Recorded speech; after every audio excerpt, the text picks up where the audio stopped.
नमस्कार, स्वागत आहे आपलं प्रतिभास पाककला इन जर्मनी या आपल्या यूट्यूब चॅनलमध्ये। तर आज आपण बनवणार आहोत एक अंड्याची रेसिपी, मसाला अंडा फ्राय। तर त्यासाठी लागणारे साहित्य बघूया। तर सगळ्यात आधी एक 4 ते 5 अंडी मी उकडून घेतलेली आहेत आणि त्याचे असे उकडल्यानंतर असे छोटे छोटे त्याचे उभ्या आकारामध्ये स्लाइस कट करून घेतलेले आहेत।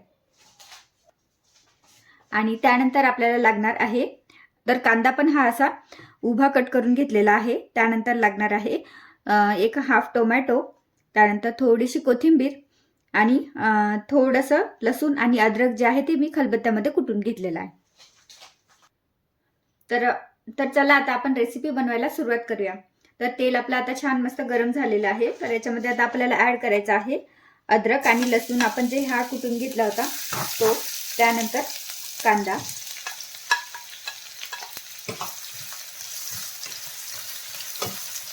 कांदा आपल्याला थोडासा परतून घ्यायचा आहे। एकदम मस्त झटपट आणि एकदम चविष्ट अशी आपली ही आजची रेसिपी आहे। कांदा थोडासा परतल्यानंतर आता आपल्याला ऍड करायचा आहे टोमॅटो।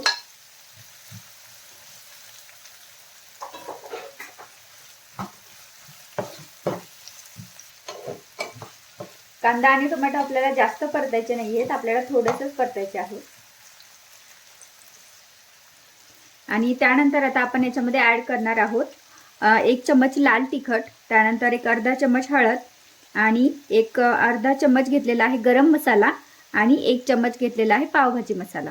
तर हे सगळे मसाले आता आपल्याला याच्यामध्ये ऍड करायचे आहेत। आणि मसाले भाजत असताना आपल्याला गॅस जो आहे तो कमी ठेवायचा।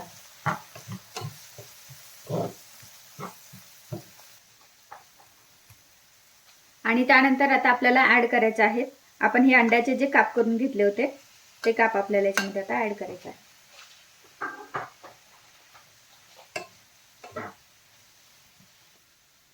हलक्या हाताने आपल्याला मिक्स करायचं आहे, म्हणजे आपले आपण जे अंड्याचे काप करून घेतले होते ते काप आपले मोडणार नाही। त्यानंतर आता आपल्याला याच्यामध्ये ऍड करायचं आहे चवीनुसार मीठ। आणि आता आपल्याला याच्यामध्ये ऍड करायचं आहे बटर।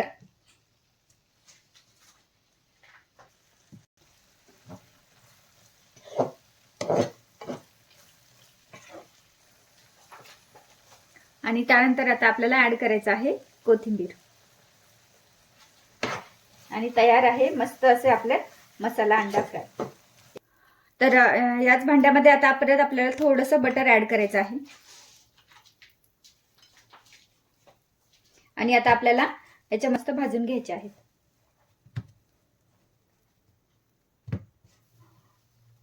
पाव आपल्याला याच्यामध्ये आता छान मस्त भाजून घ्यायचे आहेत।